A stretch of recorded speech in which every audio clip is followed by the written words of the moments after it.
the younger me was quite confident, and then I felt getting older and responsibilities and getting on that kind of treadmill of life, it just suffocated me. Before this business, I was just going through the motions and questioning, is there more to life than just this? On today's episode of Spill the Tea with LLIB, we have the wonderful Rebecca Thorpe. So, can you share with our listeners a little bit more about your business and the unique aspects that set it apart? Yeah, so my business is Reclaim Your Authentic Self, and it is exactly that. I'm helping women who are 40 plus reclaim their life and happiness. I'm a transformative coach, and I'm helping women to build emotional and spiritual intelligence. And we do that through focusing on various areas in their life. So going from maybe feeling lost, stuck, don't know where they're going at a crossroads in their lives, to gaining that clarity and that purpose and that passion and that zest for life back. For women who might be struggling with self-confidence or anxiety, or just wondering, criticising themselves, that inner critic, that negative self-talk that we have and the stories that we tell ourselves, to becoming our inner cheerleader, and building that strength and that confidence and resilience to be able to move through life with the strength and resilience and be able to cope with the challenges that we face, and also to build healthier and stronger relationships. But that has to start with ourselves before we can then move on and build the healthy, connections with others. And what sets it apart is because I really enjoy the approaches that include the spiritual and the science-backed.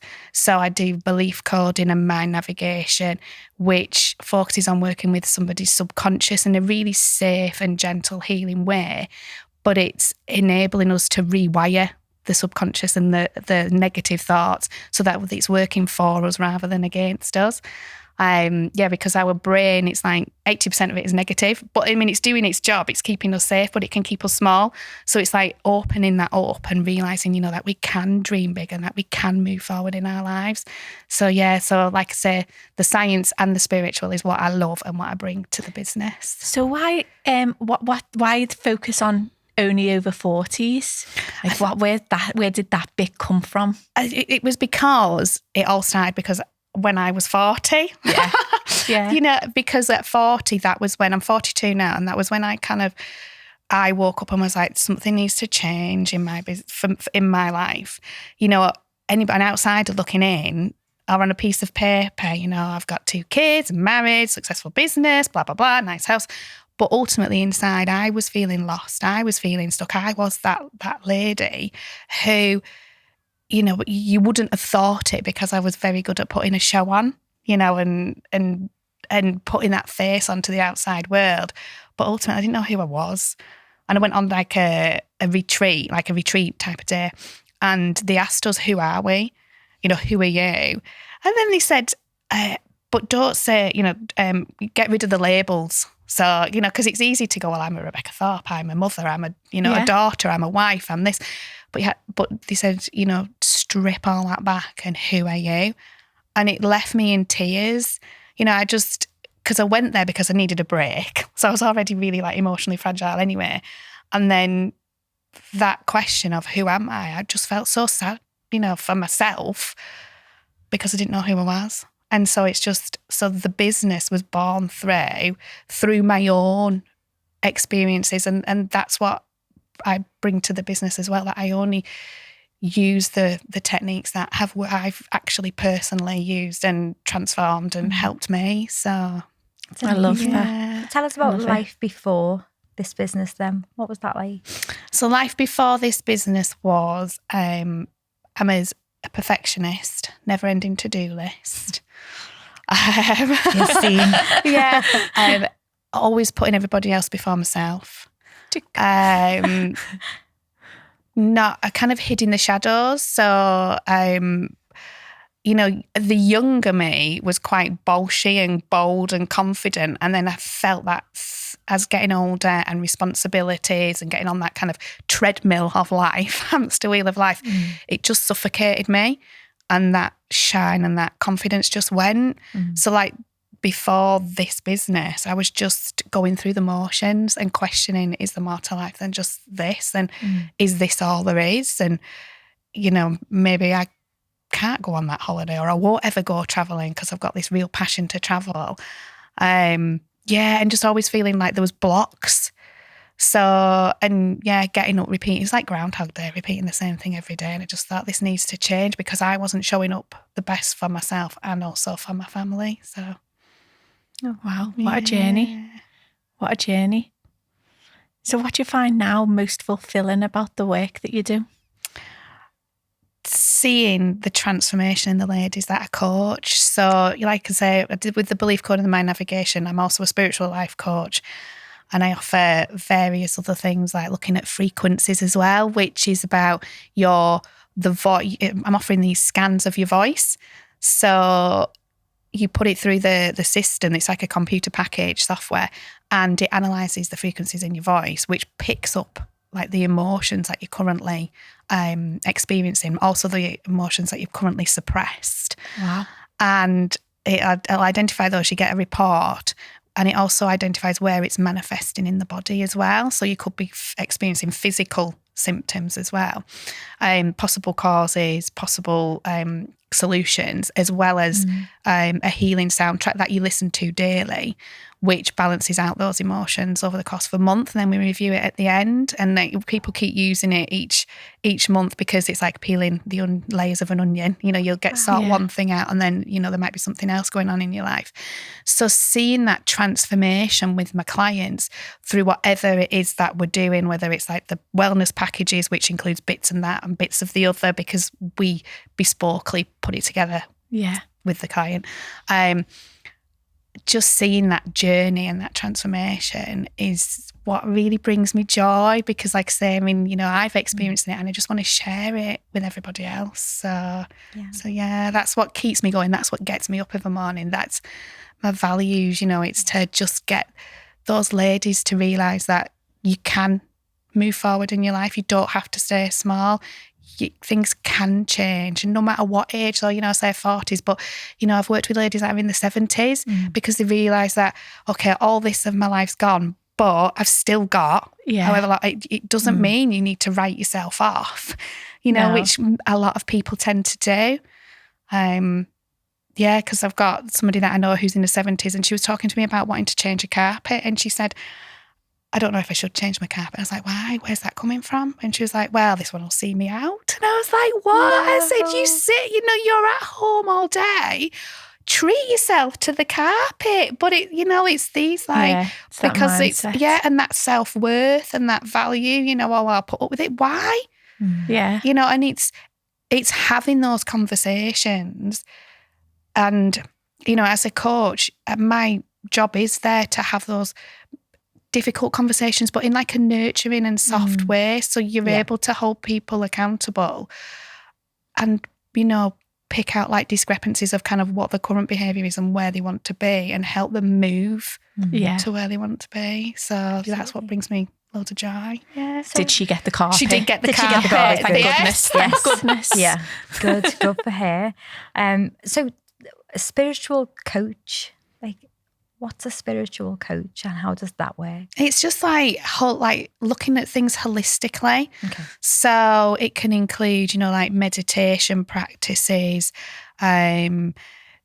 looking at like your manifesting, like where do you want to be, right? Living in that kind of frequency of that person you want to be, as well as like your beliefs and and it's just it's more like the holistic approach. Manifestation is just like, I absolutely love a good vision board as well. Yeah. I am all for it. I think my last 2 vision boards, I did my very first one at the start of COVID, and I think it was because I was just climbing the walls and I was trying to find more stuff to do, and I loved it.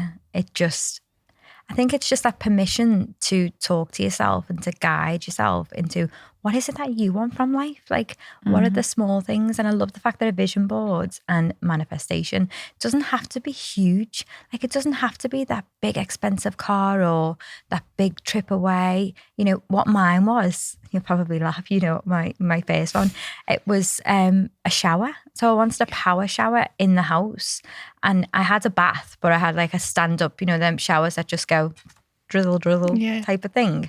I had one of them in the bathroom because we'd not long bought the house. I think we were 5 years into it.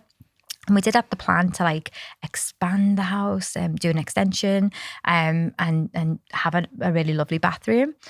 So when COVID hit, it was a case of, right, okay, I'm going to do this vision board. Like, what do I want? I'd love a shower. And I just put a power shower. And I felt really silly, like saying it to the lady who we were doing it online with. It was over 3 days. And then I was like, and do you know what? I want silk pajamas as well. Yeah. Love it. How silly is that though? No. A power shower and silk pajamas. And it went from one bath with like a drizzly shower to like, I've got a few power showers now around the house, which is just amazing. And the kids, I knew how important it was for me to have it, to wake me up, and I knew how good I was going to feel afterwards, and it really worked. So I was like, right, okay, the teenagers, they can have power showers as well, to make them hopefully in better moods, getting up for school when they finally did eventually go back. But I think that's really important to know that the vision doesn't have to be 5-10 years. It can be, you know, picking up your phone and buying yourself those silk pajamas from, you know, Next or wherever you shop, and making yourself feel good, because when you feel good and when you feel confident about the situation, that situation's just going to have the best outcome for you. I think that's really important. And I think it just goes back to that, what do you actually want questions, isn't it? You know, which not many of us get chance as busy women, mothers, all those labels that you mentioned before. You don't often have time to sit down and say, what makes, you know, what does make me happy? What do I actually want, without thinking of everybody else's needs around you? What is it that I want? And similarly, I had an experience like yourself, not at a retreat, but at a workshop, where it was, the question was, what makes you happy? And you weren't, again, allowed to write, you know, anything that involved sort of other people. It was, what makes you happy? And I did the same thing. I sat and cried in the workshop, which was highly embarrassing at the time, but I was like, I have no idea, actually. I have no idea. I've spent so long just, you know, I was like, I like watching Peppa Pig with the kids, and then I was like, do I though? Like, do I? No, like, I wouldn't choose that, you know. But I had no idea what I would choose any longer, because I'd been so far removed from myself. And so I've definitely had that experience before, and it is horrible, isn't it, to think, God, I've got nothing left of me because other people have taken it all, and I haven't done anything about that. You know, I've allowed that to happen to me, and I've given away all the bits that made me, and I've not filled anything back up or found new things or found new joys. Do you think it's guilt though as well? So, you know, when you just said that about the kids and watching Peppa Pig, do you think as women we say things to make ourselves look like we're great mums or great wives or great, you know, women in general? Like, you're expected to like to sit down and watch Peppa Pig with your kids. That's meant to fill your cup, because, you know, you're with them, you're with the kids, and all kids are blessings, and they really truly are. And there's people who can't have children, you know, and that guilt of having that in your mind. Oh, I should be enjoying this time with my kids, and actually my dog walks on my own. Probably the best part of my day, because I can just breathe for a second and nobody needs anything from me. And I just think I think there's a lot of guilt, and I think women especially can be quite judgmental if they see another mum doing something, and it's judgmental because it's something that they probably want for themselves but aren't asking or aren't giving themselves permission to do that, and the other mum is. But it's one of the things that I often talk about with my clients. It's about that, you know, we're not responsible for other people's reactions to our behaviour. You know, what we're doing is we're actually probably, like you just said, Claire, like triggering something in somebody else, because actually they're wanting that time away, you know, and it's like you say, it's giving yourself permission.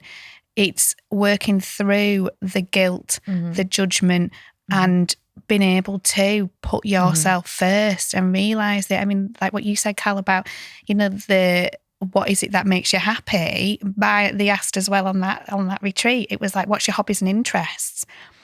Yeah, I was none like, anymore. I haven't got any. I was running at the time, but I hate running. Yeah. And the only reason... And again, it's you run for a purpose, which is often to lose weight or... Yeah, but my running, now I've had time to sit back and think about it. It was because my hubby's a runner. And at that time I had one child, and he was young. I mean, he's still young anyway, he's coming up 10, but I realise now I started running because he would think, this is my husband, that that's an acceptable thing to do.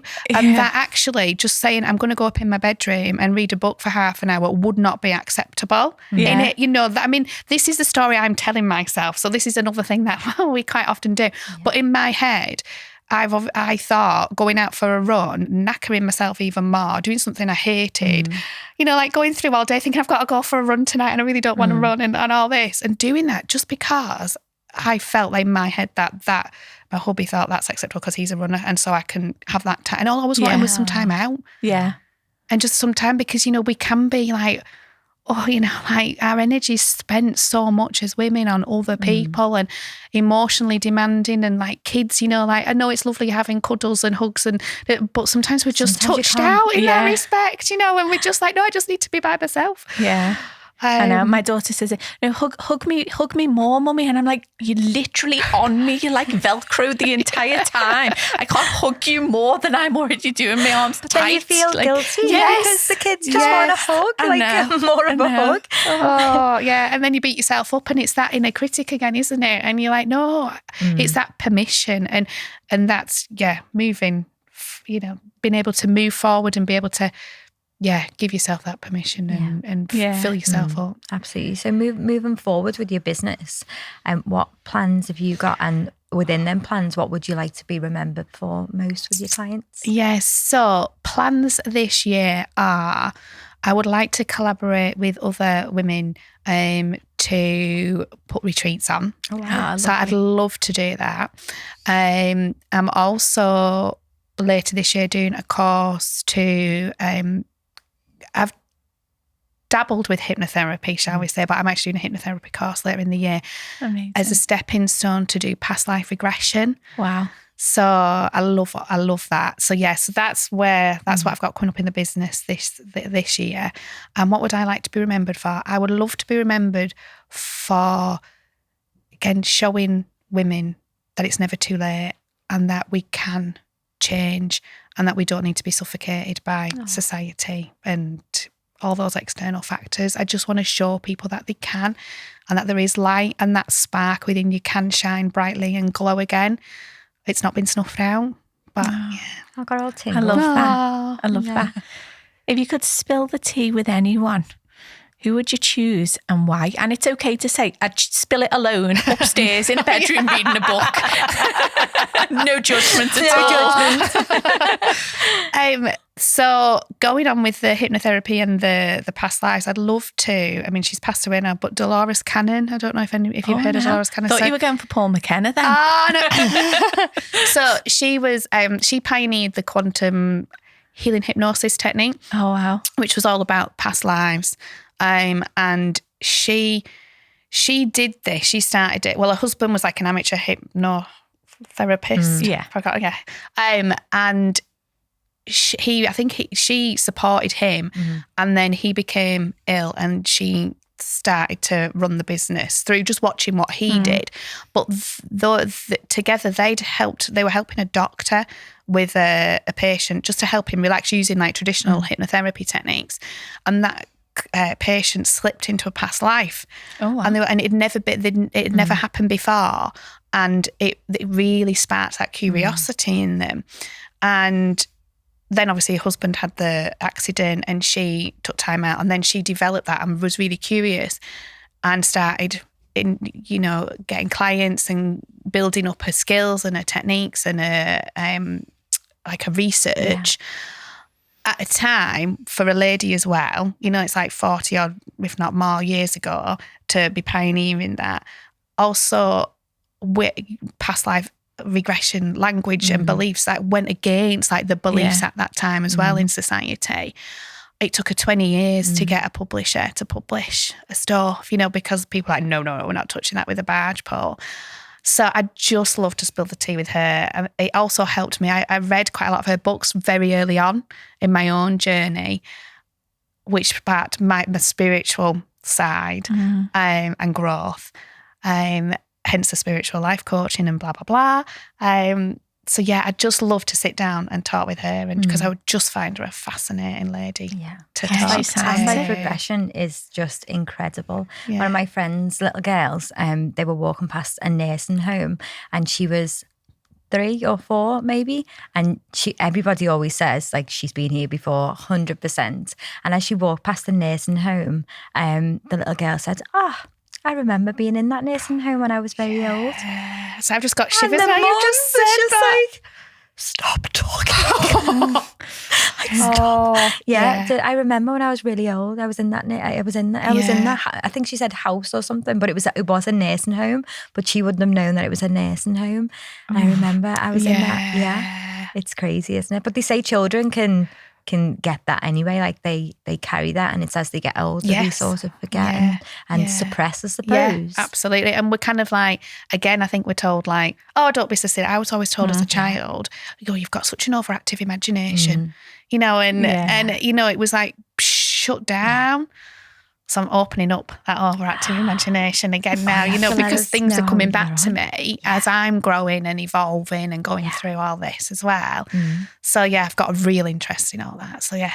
You have to tell us how you get on, and maybe we can have a hypnotherapy session, past life regression. Oh yeah. Watch this space. Imagine if we were like, I was going to say podcasters, but obviously in a different light. We were podcasters, but imagine if we were something along the same lines as what you're doing, like in your life today. Interesting, isn't it? It'd be really interesting. Oh, wow, amazing. So now we're going to have our very, very first confession of a leading lady. Are you ready?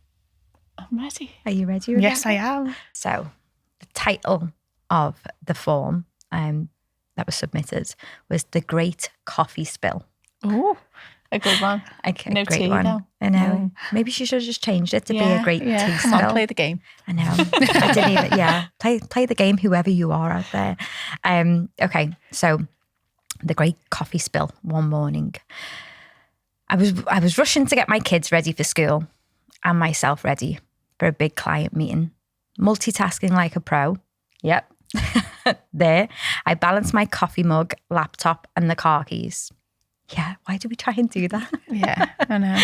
As I reached for my shoes, my toddler decided it was the perfect time to practice his ninja skills and leapt onto my back.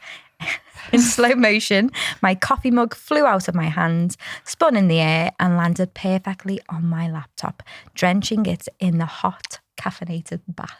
Oh, why? Like, why did they do that? Like, why did they do that? Not that he's gone out of his way to think I'm going to just drench my mum's laptop at all. Needless to say, I had to explain to my client why our Zoom meeting was taking place via a phone, and my toddler got his ninja black belt in causing chaos. Has anyone else had a morning like this, or is it just me? I feel like those mornings aren't spoken about enough. Well, every morning's one of those mornings for us. Yeah, 100%. I will tell you about our morning yesterday in the car. So it is a nightmare to try and get our 15-year-old up out of bed in the first place. But we managed it. We're all in the car, the 3 of us. And he decides at that point he's going to put hand cream on. Why on earth? I mean, his head was like a burst mattress. Why he was worried about the hand cream, I have no idea. So we're driving along. He squirts a load of hand cream on his hands, way too much for the hand cream. And he's like, oh, Mum, you're going to have to take some of this. You're going to have to take some. So I was like, oh, God, like I'm driving. So I'm like, yeah, no worries, because we just make it all work, don't we? Like this poor confessions lady, we make it all work. I'm there scraping bits of hand cream off his hand. I start rubbing it in and I'm like, mate, it's not going anywhere. And he's going, no, I know, Mum, it's not going in. It's not. And pass me that bottle. It was shower gel from our camping trip. It was shower gel, Dove shower gel. So the pair of us are foaming in the hands and the hand gel's not going anywhere. And every time I'm trying to turn the wheel, my hand's sliding all over it, and he's going, well, it's not my fault, is it? Whose fault is it? Number one, not looking. Number two, squirting the thing all over the place. And so we have had one of those mornings, and this morning wasn't much better, but I mean, it wasn't toppable by the hand cream. I feel like your car journeys with the kids could be a podcast on its own. Honestly.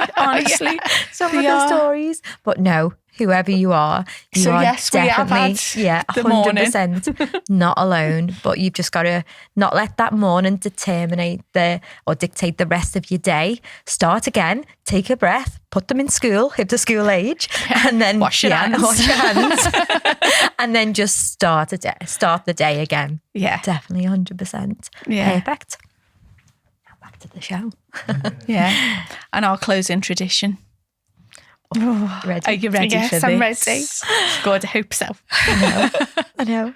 So we do have a closing tradition on the show, and it is all around how to make the perfect cup of tea. So I know you're a very clever lady. How would you make the perfect cup of tea? Okay, so I get my cup. Mm-hmm. I put my tea bag in the cup. Mm-hmm.